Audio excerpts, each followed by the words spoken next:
Alright, y'all. We're back in another video. We're back in another reaction. Backslash talk about it. So before we get into this video, we got something to talk about. This is Dana Evans and Isabelle Harrison reflect on the Chicago's roller coaster season in online slang. Now, before I click recording, I said to myself, what could we say that we learned this year about this specific season? And I was thinking, man, they lost by 33. They scored 6 points in 10 minutes. That's crazy. Anyway, that was off topic. Anyway, what I think that we learned this season is that this is, other than the 27 class with Juju Watkins and Jada Williams and Hannah Doggo, Malaysia Fawali, that class, I believe that this specific draft class was not only the most famous in women's basketball, but probably the most famous sports class of all time. And I just feel like people, not even the players, were ready for the baggage that came with it. For example, Caitlin Clark, right? Caitlin Clark came into the WNBA with the most points in not just women's college, but in college basketball, period. Caitlin Clark has the most points at the time of this recording, because, that might get broke by somebody, who knows. She has the most points in college history, right? So that's going to come with a lot of pressure going into the next level. And when I say pressure, it's a lot of pressure for her to do well, but it's a lot of pressure for her teammates to be that good. And a lot of these players wasn't ready for it. And I believe that's what this was about as well for the Chicago Sky with Angel Reese. And knowing what she came with, a lot of fame, a lot of motion, as they say now, a lot of swag, a lot of, not necessarily power just yet, but she came with a lot of baggage to Chicago. Unlike Cardoso, who means she's a champion, but a lot of people come to see Angel Reese play. And then you got these non-basketball players. Stephen A. Smith only scored 1 point, only played one college game. He act like he know the entire WNBA. Shannon Sharp is a football tight end, acting like he knows about the WNBA. It's just like, how can, as a man, you know what women want? And all they wanted was some type of attention. Some type of notoriety, like, hey, we are the WNBA. This has been around for 20-something years. We got the most famous class, other than probably the first time the WNBA is even created. This is probably the most famous class that they've had, other than the 2027 class in the future. They just wanted some, hi, I'm a WNBA player type of exposure. Not just being noticed because of two players, more like one player in Caitlin Clark, but really two players that people only know in the league. And that's what I believe why she was crying, because they have to play a certain type of way, and if they don't play that kind of all-star level, they're going to get slandered, as it says, online slander in the title. But that being said, check it out. What are they talking about? Honestly, for me personally, it was a roller coaster ride. And this is a lot of people's first year dealing with kind of stuff like this. They have to deal with a lot of pressure, and it's very overwhelming for players who didn't really have this type of exposure before. Now here come the Caitlin Clark wave, and the Angel Reese wave just kind of taking over the league, and it's kind of drowning out the other players that are also good, like the Asia Wilsons, the Kelsey Plums, the Breanna Stewart, the Inescu's, the Sabalis. All these great players in the league is just getting drowned out by the Caitlin Clark fans, the Clarkies, and the Angel Reese's Pieces fans. So that's really what the problem is. They just wanted some motion, and they ain't getting no motion because, from a fan's perspective, all they doing is shooting threes and probably a couple ankle breakers into passes.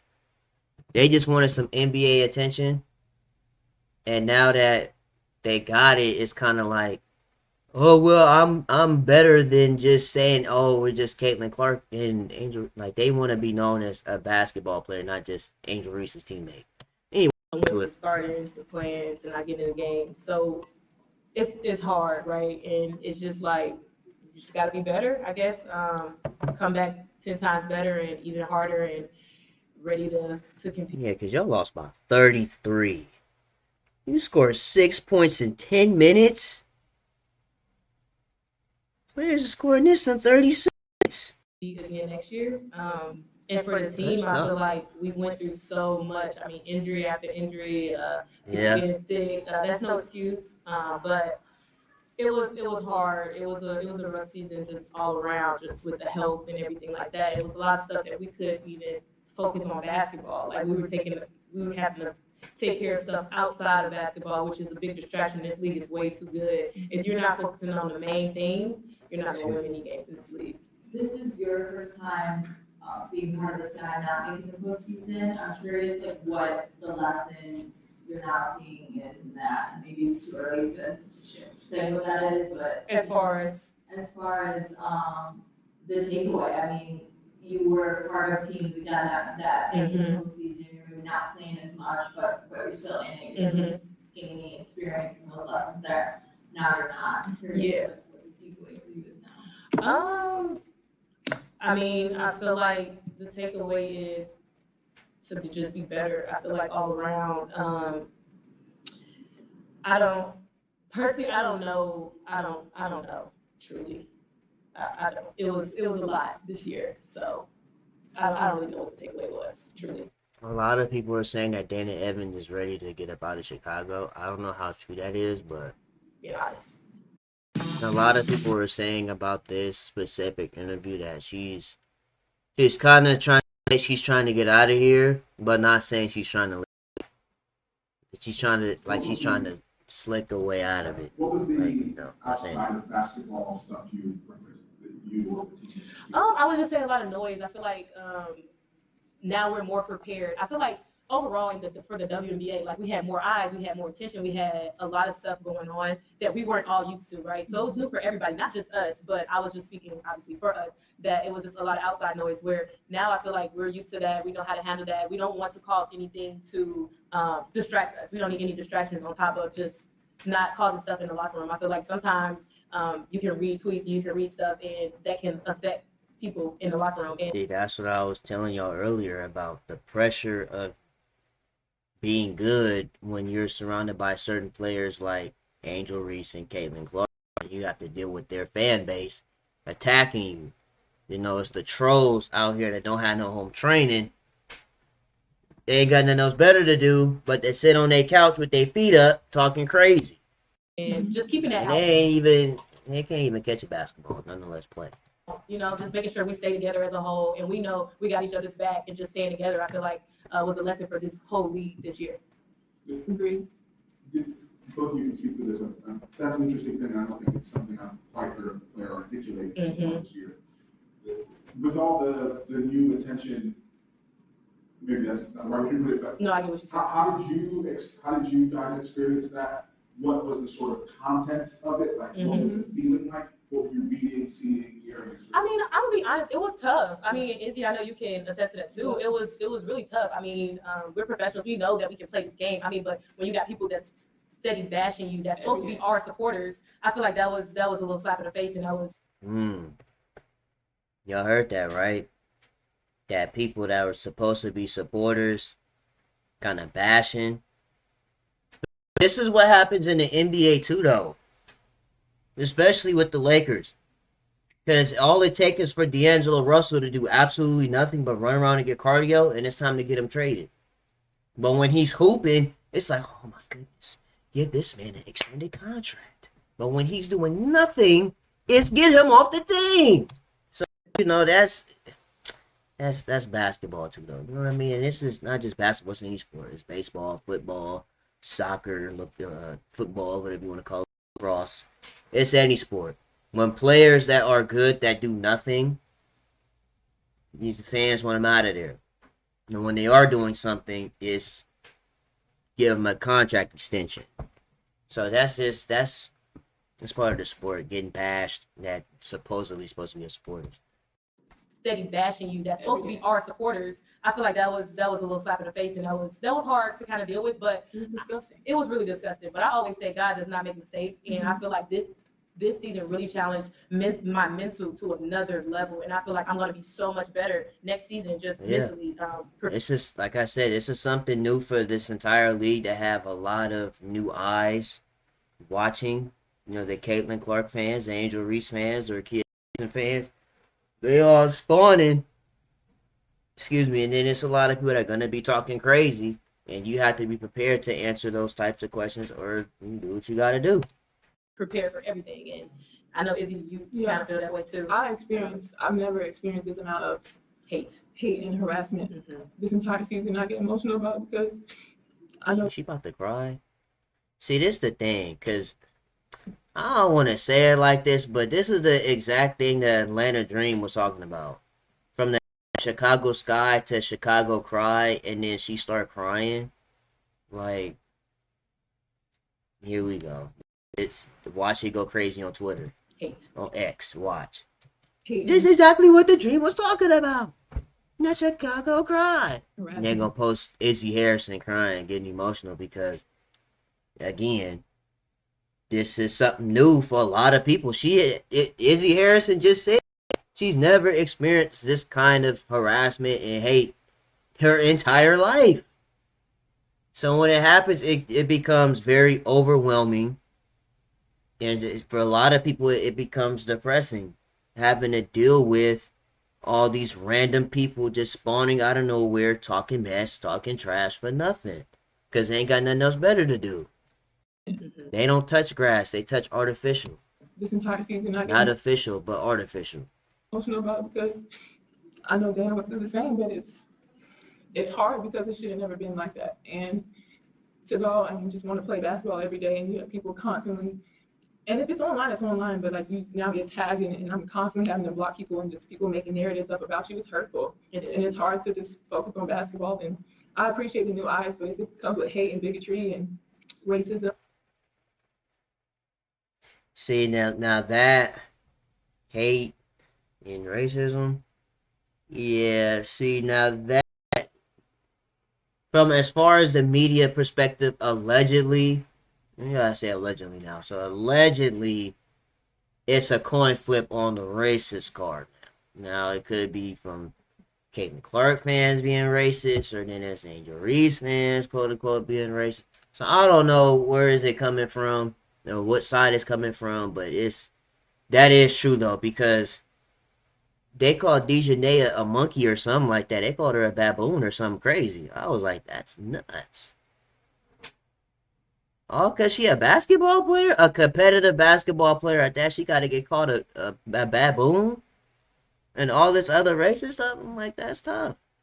Why they got to call her all that? But I do get what she's saying from that perspective. and You know, it's a lot to deal with all at one time, especially to deal with. even people that look like me bashing you, you can keep it offline because it's so hurtful and you don't know how that affects people. So I think that's just something that a lot of new fans need to be mindful of, and we don't want that to carry into the locker room. And Exactly.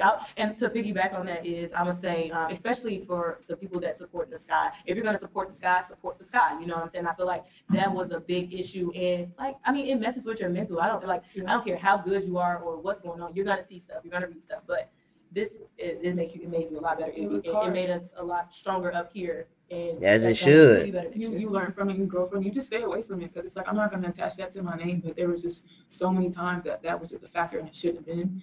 And it's just disappointing that was the case. That's it, bro.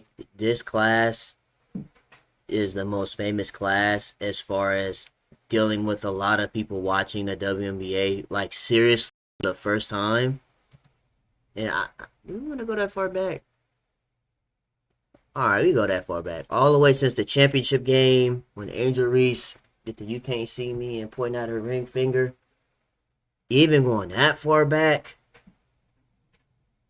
And then fast forwarding 2 years later to this That's just something I think that the WNBA players or people wasn't prepared for. And then again, you got grown men that don't even play basketball thinking that they know what the WNBA want. They don't. It's just like women telling Shannon Sharp what the NFL want. What's her name? Monica McNutt. That's like Monica McNutt telling Shannon Sharp what the NFL want. How would she know it? She can't even play in the NFL. You know what I mean? So it's kind of hard to listen to like not Shannon Sharp, but Stephen A. Smith and all these. Oh, I'm woke for the WNBA. I know what they need. How would you know? You know what I mean? Coming from. All they really wanted was a little bit of attention, like, hey, we're basketball players and we're good at our sport. The internet is The internet, and honestly, like she was saying, a lot of our fans were doing that, and it's hard because you And just then try to again, stay like away you're from saying, it's the randoms that just spawn and keep talking crazy. I mean, school attested to so much. Just get off of it, and even when you're off it, it still happens. So there's times I wouldn't even look at my social media, and that's just such a crazy place to be because I get so much support from it as well. But when there's so much negativity, you have a job to do. Obviously, you stay off of it, and it's just like people just run and go with narratives, and it's just so detrimental to a team's success. You just have to block it out, and like you said, continue to do a job, but it's hard, and it's like every single day. A lot of people say like, oh, this is the cost of reaching the same level as like the NBA, let's say, as your counterparts. But I think what doesn't get factored in is the level of harassment like women receive is very different. Yes, than that. especially black women. Absolutely. Especially black women. Yeah, if you guys can speak to that difference. It's just never allowed. I don't care what we're doing. And we had an incident with obviously with Kathy, and she had to address like the racial tones that was coming this season. I don't care what we do. It's never. Oh, who is this lady? The owner of the league, or like the commissioner? Nah, she might have to. Ooh, I ain't gonna lie, she gonna have to get fired. Cause if you the commissioner of the league and your league is dealing with racism or whatever, dealing with a lot of controversy, and you just gonna sit back just like these and say, hey, that's what our league needs. Bro, they gonna feel some type of way. Your players in your league should not feel uncomfortable coming to work because of what's being going on and what's being said outside of the court. You know, on your phone. You go on your phone, you get told da da da da da da da. You know, and it's overwhelming. Never okay to spew hate and bigotry and just hate towards players, no matter if it's social media or in person, because it's just detrimental and it's hard for people's mental health, and it's just a lot to control. Yeah. It took a toll. I feel like that took a toll on our team. And I feel like we tried our best to like not let that shake us. But you're reading stuff and people say you don't pass this, you don't do that. So you're thinking that regardless of if you don't want to, like regardless. And I feel like that it didn't help our team. I mean, and also that we were a young team that didn't help. But like I said, I feel like this is a lesson, and I feel like this is something that's going to grow. We're going to grow from this. We come out better regardless. Mentally, you're going to be better. You're not going to let those things get to you. But I wish I could say stop doing it. We don't want it to happen, but they will. But it's just something we learn from. And as a league, like I said, this is the first year where it was like this with everybody. Like it was a lot of hate, but we'll be better from it. So. Yeah, like I said, bro, it just comes with the baggage of who they drafted to their team and who the face of the league is. You know, the most popular player in the league is Caitlin Clark. So, you know, that's majority of the fans are coming from.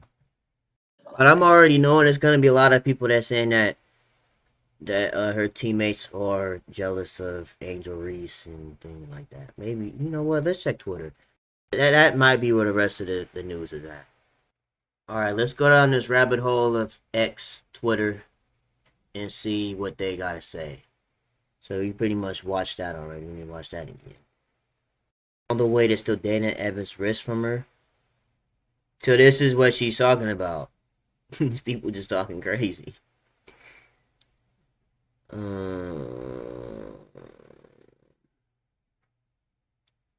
This is Dana Evans' actual X or Twitter.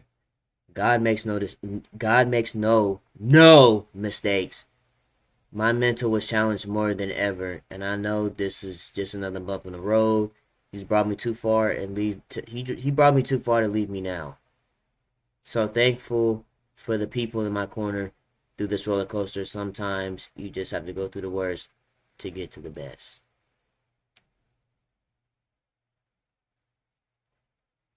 Dana, these Skies fans don't deserve you. Don't let them get to you, says Ken Swift. Izzy response. AK says, come to the fever. We deserve the experience of you. It's just the experience of a champ like you.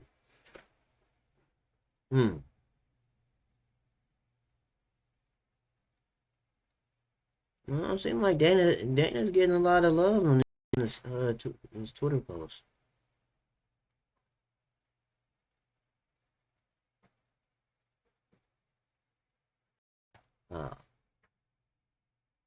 Dana Evans starting.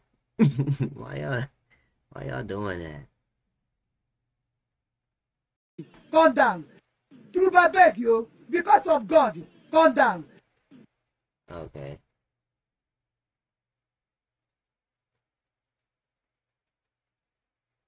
Yeah, she was dropping 40 overseas. I know this is the beginning of last year, but still, she was dropping 40. Whoa. Dana Evans slander. Turn me up. That's crazy.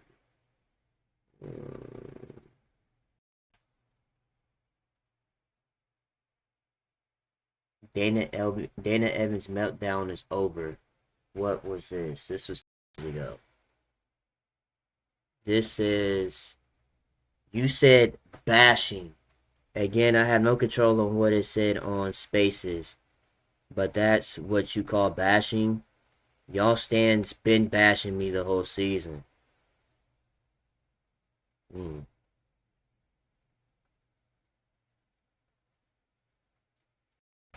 No more Dana Evans, whack manager, yapping on my timeline about my rook I won. You right. Dana Evans in 2024. Yikes. Not the Spice Adams release. That's crazy.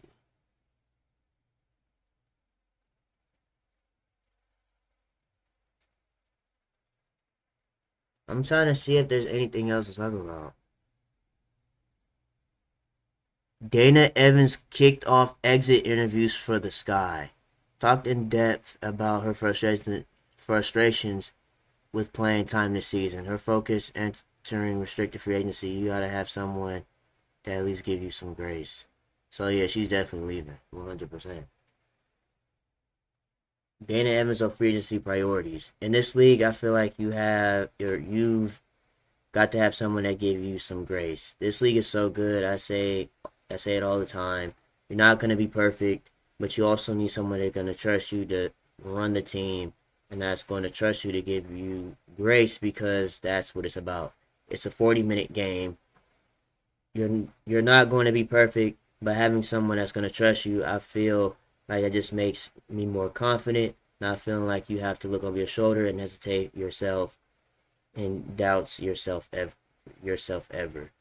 I feel like that's important. Winning is always important. This is my first time not making the playoffs, so that's tough. And yeah, pretty much just being able to get back to being Dana. We'll just see what that looks like. Yeah, she's definitely. I don't know what team is going to pick her up, but she's definitely getting up out of Chicago. I'll tell you that.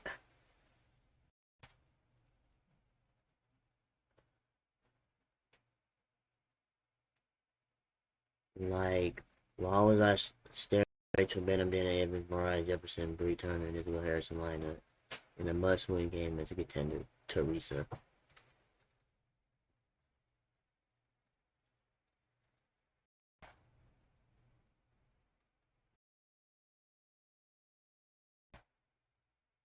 Maybe there's more. Let's see.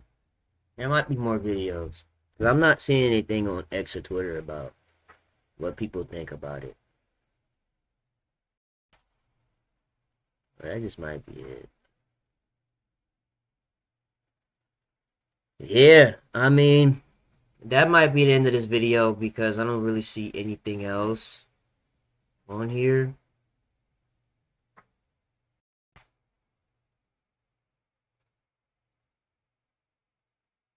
We heard that part.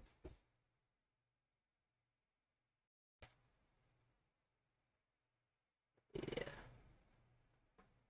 Yeah, this is pretty much saying the same thing that we already just heard. Hey, half their team is injured.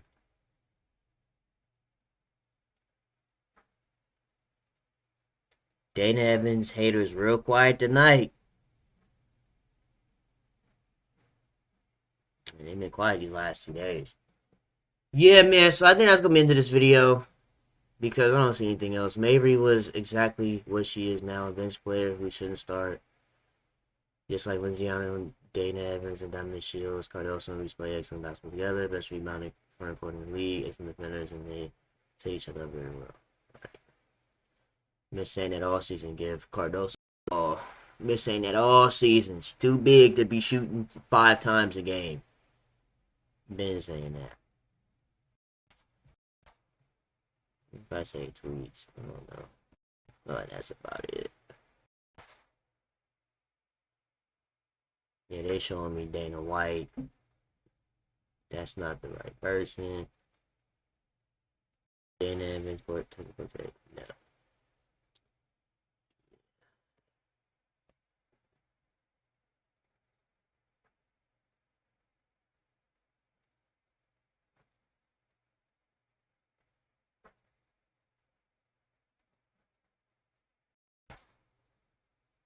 Well, we heard from the Sky injuries and veterans playing off-season workouts, which they need.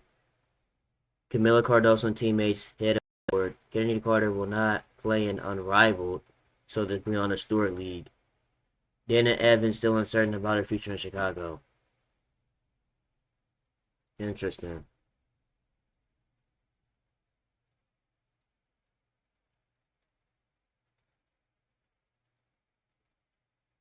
I love Dana Evans, but I feel like her time in Chicago should be up. She could be very valuable and tough contender if you ask me. Who are you talking about? Exit interview. Yeah, she's definitely getting up out of here. I could already tell this way how she said what she said.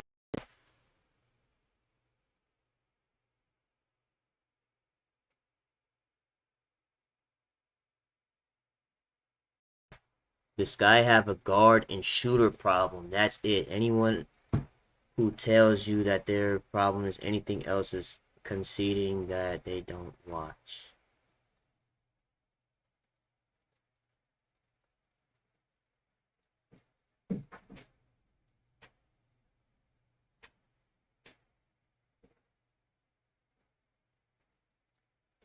Yeah, I'm gonna go ahead and end it because this is a whole bunch of yapping.